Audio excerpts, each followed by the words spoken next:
அன்பினேச உறவுகள் அனைவருக்கும் இனிய செவ்வாய் பொழுது என் மகிழ்வான மாலை உற்சாக வணக்கம். 2ஆம் தேதி செப்டம்பர் மாதம் 2025 மற்றொரு செவ்வாய் மாலை நேரலை பொழுதோடு இணைகின்றோம். இன்றைய பொழுது இந்த நாளில் செய்திகளுடன் வரும் செல்வி நித்யானந்தன் அவர்கள் மற்றும் நேற்றைய திங்களுக்கான செய்திகள், அதாவது 1ஆம் தேதி செப்டம்பருக்கான செய்திகளுடன் நகுலபதி திலைத்தேவன் அவர்கள் இருவரையும் அன்போடு வாழ்த்து வரவேற்றபடியே ஐரோப்பாவின் முதல் தமிழ் குரல் சன்ரைஸ் வானொலி செய்தி நேரத்தோடு இணைகின்றோம். அந்த வகையில் இன்றைய நாளில் செய்திகளுடன் இணையும் செல்வி நித்யானந்தன் அவர்கள் மற்றும் நேற்றைய நாளுக்கான செய்திகளுடன் இணையும் நகுலபதி திலைத்தேவன் அவர்களுக்கும் நன்றியை கூறியபடி வணக்கம். வாருங்கள்.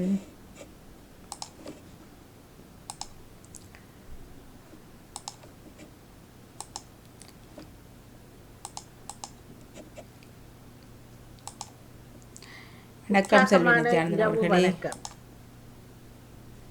இணையவள செய்தி தொகுப்புடன் நெதர்லாந்தில் இருந்து செல்வி நித்யானந்தன். குடிபெறவு குடியகழ்வு திணைக்களத்தின் யாழ்ப்பாண பிராந்திய அலுவலகம் திறந்து வைக்கப்பட்டுள்ளது. யாழ்ப்பாண மாவட்ட செயலக வளாகத்தில் அமைக்கப்பட்டுள்ள இவ் அலுவலகம் ஜனாதிபதி அனுரகுமார திஸ்ஸநாயக்கனால் திறந்து வைக்கப்பட்டிருக்கின்றது. இந்நிகழ்வில் பொதுமக்கள் பாதுகாப்பு மற்றும் பாராளுமன்ற அரவு வணக்கம். இணையவள செய்தி தொகுப்புடன் நெதர்லாந்தில் இருந்து செல்வி நித்யானந்தன். குடிபெறவு குடியகழ்வு திணைக்களத்தின் யாழ்ப்பாண பிராந்திய அலுவலகம் திறந்து வைக்கப்பட்டுள்ளது. யாழ்ப்பாண மாவட்ட செயலக வளாகத்தில் அமைக்கப்பட்டுள்ள இவ் அலுவலகம் ஜனாதிபதி அனுரகுமார திஸ்ஸநாயக்கனால் திறந்து வைக்கப்பட்டிருக்கின்றது. இந்நிகழ்வில் பொதுமக்கள் பாதுகாப்பு மற்றும் பாராளுமன்ற அலுவலர்கள் அமைச்சர் ஆனந்த விஜயபால, கடத்தொழி நீரியல் கடல் வளங்கள் அமைச்சர் ராமலிங்கம் சந்திரசேகர், வடக்கு மாகாண ஆளுநர் நகலிங்கம் வேதநாயகன், பிரதி அமைச்சர்களாக சுனில் வட்டகல, பாராளுமன்ற உறுப்பினர்களாக கேதீஸ்வரன், இளங்குமரன், ஸ்ரீ பவானந்த ராஜா, ரஜீவன் மற்றும் சிவஞானம் அமைச்சின் செயலாளர்களாகவும் பிரதம செயலாளர் உள்ளிட்ட திணைக்கள தலைவர்களும் கலந்து கொண்டுள்ளனர். வானியல் ஆர்வலர்களை எதிர்பார்த்து காத்திருக்கும் அரிய நிகழ்வு பிளட் மூன் செப்டம்பர் மாதம் 7ஆம் தேதி நிகழும் என்று மொத்த சந்திர கிரகணத்தின் நிலவு ஆழ்ந்த சிவப்பு நிறத்தில் காட்சியளிக்கும் என்று எதிர்பார்க்கப்படுகின்றது.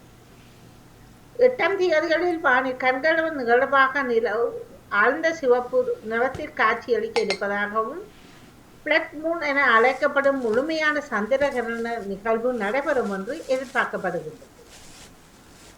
ஆப்கானிஸ்தான் நிலநடுக்கத்தால் பாதிக்கப்பட்டவர்களுக்கு அனைத்து உதவிகளையும் மனிதாபிமான அடிப்படையில் செய்ய இந்தியா தயாராக இருப்பதாக பிரதமர் நரேந்திர மோடி கூறியுள்ளார்.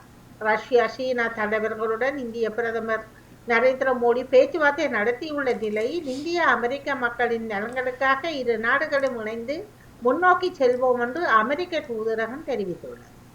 ரஷ்யாவிடமிருந்து எண்ணெய் கொள்முதல் செய்வதால் இந்தியா மீது 50% வரியை அமெரிக்க அதிபர் டொனால்ட் ட்ரம்ப் விதித்தார். இதனால் இரு நாடுகளுக்கும் இடையிலான உறவில் விரிசல் ஏற்பட்டிருந்தது. ஆப்பிள் நிறுவனம் ஐரோப்பிய ஒன்றியத்தில் ஐபோன் 12 மாடலுக்கான மென்பொருள் மேம்படுத்தலை வெளியிட உள்ளது. அந்த மொபைல் சாதனத்தின் கதிர்வீச்சு சக்தி அதிகமாக இருப்பதாக ஐரோப்பிய ஆணையம் உறுதிப்படுத்தியதற்கு பின்னர் எடுக்கப்பட்ட நடவடிக்கையாகும் என்று தெரிய வந்துள்ளது. கனடாவில் வட அல்பர்டா மற்றும் எட்மண்டன் பிராந்தியத்தில் காட்டு தீ புகை காரணமாக காற்றுத்தரம் தீவிரமாக பாதிக்கப்பட்டுள்ளது. மேற்கு சூடானில் மலைப்பகுதியில் ஒரு கிராமத்தையே அளித்த நிலச்சரிவில் 1000 பேர் உயிரிழந்துள்ளார்கள். இந்த நிலச்சரிவில் ஒருவர் மட்டுமே உயிர் பிழைத்ததாக தகவல் வெளியாகியுள்ளது. ஜெர்மனியில் வாழும் தமிழர்களை சந்தித்த மு.க.ஸ்டாலின் அவர்கள் வேண்டுகோள் ஒன்றை முன்வைத்திருப்பதாக தெரிய வந்துள்ளது. ஜெர்மனியில் உள்ள தமிழ் மக்கள் ஒன்று கூடலில் தமிழ்நாட்டின் முதல்வர் மு.க.ஸ்டாலின் கலந்து கொண்டு உரையாற்றியிருக்கின்றார். கடந்த 10 ஆண்டுகளில் ஜெர்மனியில் முதல் முறையாக வேலையின்மை எண்ணிக்கை மில்லியனாக கடந்துள்ளது. 2025 ஆகஸ்ட் மாதத்தில் மட்டும் 46,000 பேர் வேலையை இழந்துள்ளார்கள். இதனால் ஜெர்மனியிடம் மொத்த வேலை இழந்தோரின் எண்ணிக்கை 3025 மில்லியனாக உயர்ந்தது. சுவிஸ் நகர் காவல்துறையில் இனவரி நிலவுவது தொடர்பில் வெளியான ஒரு செய்தி கடும் அதிர்ச்சியை உருவாக்கியுள்ளது. பிரித்தானியாவில் பொது தேர்தல் நடத்த கோரும் புகார் மனுவில் 8,60,000 பேர் கையெழுத்து உள்ளதாக பிரித்தானிய பிரதமர் பதவிக்கு சிக்கல் ஏற்பட்டிருப்பதாக தெரிய வந்துள்ளது. தொடர்வது விளையாட்டு செய்திகள். இலங்கை அணி சிம்பாப்வேக்கு எதிரான ஒருநாள் தொடரை 2-0 என்ற கணக்கில் கைப்பற்றியது. ஹரோவில் நடந்த இரண்டாவது ஒருநாள் போட்டியில் ஜிம்பாப்வே 278 ஓட்டங்கள் வெற்றி இலக்காக இலங்கை அணிக்கு நிர்ணயித்திருந்தது. பின்னர் ஆடிய இலங்கை அணியில் நிசங்க 122 ஓட்டங்கள் குவித்து ஆட்டத்தை இழந்துள்ளார். தனது அதிரடி சதத்தின் மூலம் சிபிஐ தொடரில் பல சாதனைகளை படைத்துள்ள நியூசிலாந்து வீரர் டி.எம். ஜீபர் மேற்கு இந்திய தீவுகளில் நடைபெற்று வரும் கரீபியன் பிரீமியம் லீக் தொடரில் நேற்றைய போட்டிகளில் செயின்ட் லூசியர் கிங்ஸ் மற்றும் ஆன்டிகுவா பார்புடா ஃபால்கன்ஸ் அணிகள் மோதியது. நாணய சுழற்சியை வென்ற எஸ்எல்கே அணி முதலில் பந்து வீச்சை தேர்வு செய்திருக்கிறது. இதன்படி முதலில் துடுப்பாட்டம் ஆடிய ஏபிஎஃப் அணி 20 ஓவர்கள் முடிவில் 4 விக்கெட்டுகளை இழந்து 204 ஓட்டங்கள் குவித்திருந்தது என்பது குறிப்பிடத்தக்கது. இத்துடன் செய்திகள் நிறைவடைகின்றன. நன்றி. சிறப்பு செய்தி வாரம் 619 இடம்பெற்றிருந்தது. மிக்க நன்றி செல்வி நித்யானந்தன் அவர்களே. தொடர்ந்து சன்ரைஸ் செய்தி பாகம் 231 நவுலவதி தில்லை தேவன். லண்டன் டென்மார்க் செய்திகள். டென்மார்க்கின் தலைநகர் கோப்பன்ஹேகனில் இருந்து புறப்பட்ட கிரீன்லாந்துக்கு புறப்பட்ட விமானம் திரும்பி கோப்பன்ஹேகனுக்கு வந்திருக்கிறது. சுமார் 5 மணி நேரங்கள் வானில் பறந்து அங்கு கடும் காற்று வீசிய காரணத்தினால் அந்த விமானம் திரும்ப கோப்பன்ஹேகனுக்கு வந்து சேர்ந்திருக்கிறது. உக்ரைனுக்கு பாதுகாப்புக்கு முதலீடு செய்ய திட்டமிட்டுள்ளது டென்மார்க். 2025 ஆண்டு இறுதிக்குள் டெனிஸ் மாதிரி என்று அழைக்கப்படுவதன் மூலம் டென்மார்க்கின் சுமார் 600 மில்லியன் யூரோக்களை உக்ரைனுக்கு முதலீடு பாதுகாப்பு செலவுக்காக நிறுவன வளங்களின் முதலீடு செய்ததை நினைவு கூறுகிறது.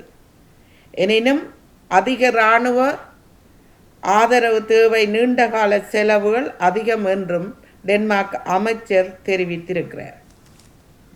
டென்மார்க்கில் கடந்த வெள்ளி அன்று பல பகுதிகளில் அடர்ந்த மூடுபனி, வீதிகளில் வாகனம் ஓட்டுவதே சிரமம் என்று அறிவிக்கப்பட்ட அன்று அங்கு பட்ஜெட் அதுவும் வெளியிடப்பட இருந்தது. அடர்ந்த மூடுபனி காரணமாக ஓகூசின் லைட் தொடருந்து பாதிக்கப்பட்டது. டென்மார்க்கின் கோப்பன்ஹேகனில் வரும் வார இறுதியில்,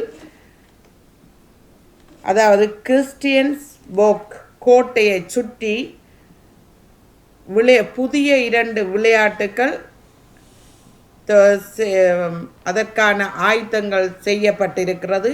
அதனை பார்க்கவும் நீரில் விளையாடவும் வாருங்கள் என்று கோப்பன்ஹேகன் போஸ்ட் தெரிவித்திருக்கிறது.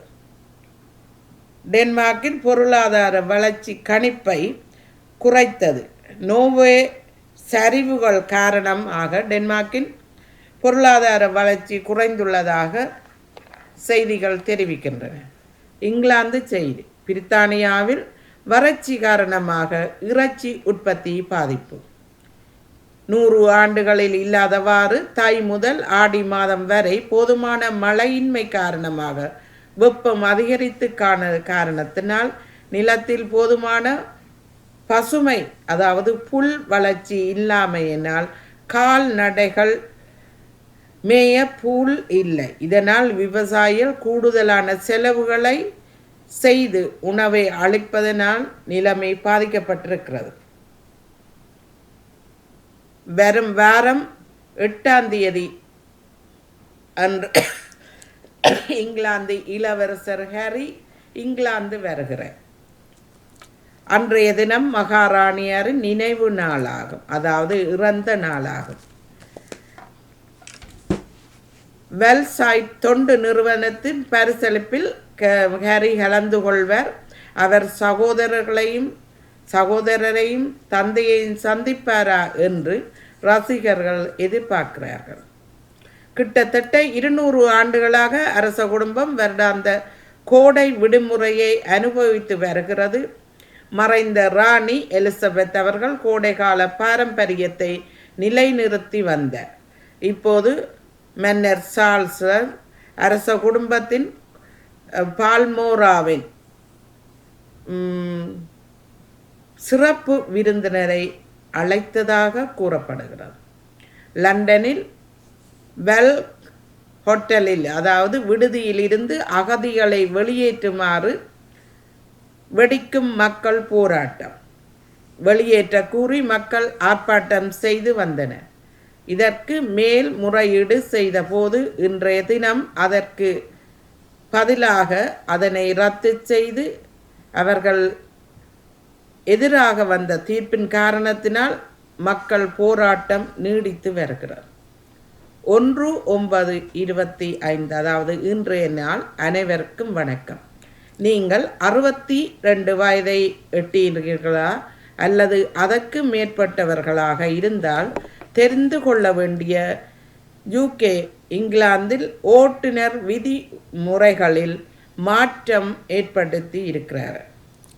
வாகன உரிமை நிறுவனம் கூறுவதாவது, சாலை பாதுகாப்பை மேம்படுத்தவும் மருத்துவ சோதனைகளை கடுமையாக்கவும் மூத்த ஓட்டுநர்கள் உரிமங்களை எவ்வாறு புதுப்பிக்கலாம் என்பதை நவீனப்படுத்தவும் விதிகள் இப்போது புதுப்பித்துள்ளது என்று DVLA தெரிவித்திருக்கிறது. அதாவது வாகன உரிமை நிறுவனம் தெரிவித்திருக்கிறது. நன்றி, வணக்கம்.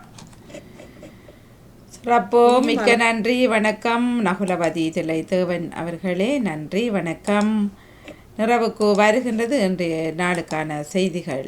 அதாவது 2ஆம் தேதி செப்டம்பர் மாதத்துக்கான செய்திகளுடன் செல்வி நித்யானந்தன் அவர்கள், நேற்று 1ஆம் தேதி செப்டம்பருக்கான செய்திகளுடன் நகுலவதி திலைத்தேவன் அவர்கள் இணைந்திருந்தார்கள். மிக சிறப்பு, மிக்க நன்றி. உற்சாக குரலோடு வந்த செய்திகளுக்கு இருவருக்கும் நிறைந்த வாழ்த்துக்களை கூறியபடியே நிறைவுக்கு வருகின்றது சன்ரைஸின் செய்திகள். நன்றி.